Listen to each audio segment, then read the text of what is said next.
ಕಾರ್ಮಿಕರು, ರೈತರು, ಕೃಷಿ ಕೂಲಿಕಾರರನ್ನ ದೇಶ ವಿದೇಶದ ಕಾರ್ಪೊರೇಟ್ ಸಂಸ್ಥೆಗಳ ಕಾಲಾಳುಗಳಾಗಿ ಮಾಡಲು ದೇಶದ ಆಡಳಿತ ಹಿಡಿದ ಬಿಜೆಪಿ ಸರ್ಕಾರ ಕಾಯ್ದೆಗಳನ್ನು ರೂಪಿಸಿದೆ ಎಂದು ಸಿಐಟಿಯು ತಾಲೂಕು ಸಂಚಾಲಕ ಎಚ್ ನರಸಿಂಹ ಆರೋಪಿಸಿದರು. ಅವರು ಕುಂದಾಪುರದ ಶಾಸ್ತ್ರಿ ವೃತ್ತದಲ್ಲಿ ನಡೆದ ಕೂಲಿಕಾರರ ಕಾರ್ಮಿಕ ರೈತ ಜಂಟಿ ಹೋರಾಟದಲ್ಲಿ ಮಾತನಾಡಿದರು. ಕೊರೋನಾದಂತಹ ಸಂಕಷ್ಟ ಕಾಲದಲ್ಲಿ ಜನರು ತಮ್ಮ ಆದಾಯ ಕಳೆದುಕೊಂಡ ಸಂದರ್ಭದಲ್ಲಿ ಕೇಂದ್ರ ಸರ್ಕಾರ ದುಡಿಯುವ ವರ್ಗದ ಎಲ್ಲಾ ಹಕ್ಕುಗಳನ್ನು ಕಸಿದುಕೊಂಡು ಮತ್ತಷ್ಟು ಸಂಕಷ್ಟಗಳಿಗೆ ದೂಡುತ್ತಿದೆ.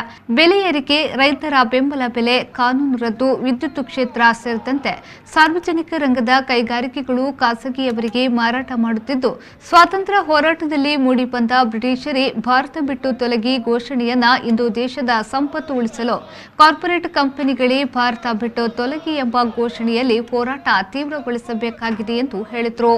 ಸಿಐಟಿಯು ರಾಜ್ಯ ಉಪಾಧ್ಯಕ್ಷರಾದ ಕೆ ಶಂಕರ್ ಅವರು ಮಾತನಾಡಿ, ರೈತರು, ಕಾರ್ಮಿಕರು, ಕೂಲಿಕಾರರಿಗೆ ವಿರುದ್ಧವಾದ ನೀತಿಗಳನ್ನು ತಂದು ಅವರನ್ನ ವ್ಯವಸ್ಥೆಯ ಗುಲಾಮರಾಗಿಸಿ ತನ್ನ ರಾಜಕೀಯ ಬೇಳೆ ಬೇಯಿಸಿಕೊಳ್ಳಲು ಕೇಂದ್ರ ಸರ್ಕಾರ ಹೊರಟಿದೆ. ಮಾರಕವಾದ ನೀತಿಗಳನ್ನು ನಾವು ಒಪ್ಪಲು ಸಾಧ್ಯವಿಲ್ಲ. ದುಡಿಯುವ ಮೂರು ವರ್ಗಗಳು ಒಂದಾಗಿ ಹೋರಾಟ ಮಾಡಲು ಅಖಿಲ ಭಾರತದ 3 ಸಮಿತಿಗಳು ತೀರ್ಮಾನಿಸಿವೆ ಎಂದು ಹೇಳಿದರು.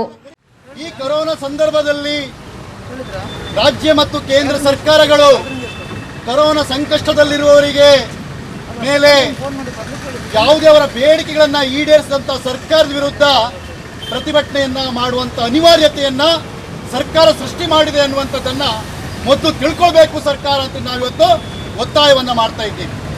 ನಮಗೆ ಪ್ರತಿಭಟನೆ ಮಾಡೋದು ಒಂದು ಏನು ಹೇಳ್ತಾರೆ, ಅದಕ್ಕೆ ಪ್ರತಿಭಟನೆ ಮಾಡಲೇಬೇಕು ಅನ್ನುವಂಥದ್ದು ಯಾವ ಉದ್ದೇಶ ಇಲ್ಲ.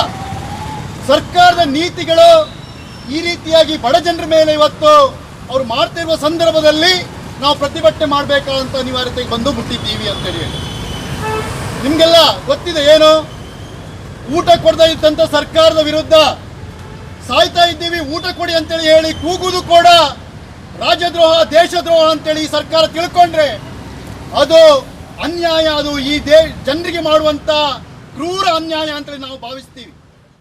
ಪ್ರತಿಭಟನೆಯಲ್ಲಿ ಸಿಐಟಿಯು ಜಿಲ್ಲಾ ಪ್ರಧಾನ ಕಾರ್ಯದರ್ಶಿ ಸುರೇಶ್ ಕಲ್ಲಾಕರ, ಮಹಾಬಲ ವಡೇರ ಹೋಬಳಿ, ದಾಸ ಭಂಡಾರಿ, ಬಲ್ಕೀಸ್, ಸಂತೋಷ್ ಹೆಮ್ಮಾಡಿ, ಅರುಣ್ ಕುಮಾರ್, ರಾಜು ದೇಪಾಡಿಕ, ಅನಂತ್ ಕುಲಾಲ್ ಮೊದಲಾದವರು ಹಾಜರಿದ್ದರು.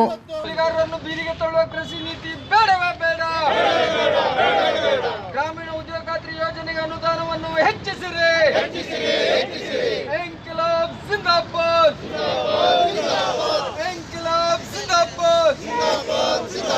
ಬಂಡವಾಳದಾರರ ಪರ ಕಾರ್ಮಿಕ ಕಾನೂನು ತಿದ್ದುಪಡಿ ಹಿಂತೆಗೆದುಕೊಳ್ಳಿ.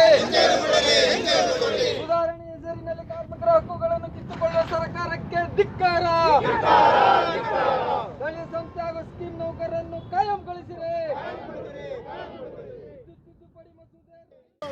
ಶ್ರೀಕಾಂತ್ ಹೆಮ್ಮಾಡಿ, ವಿ4 ನ್ಯೂಸ್, ಕುಂದಾಪುರ.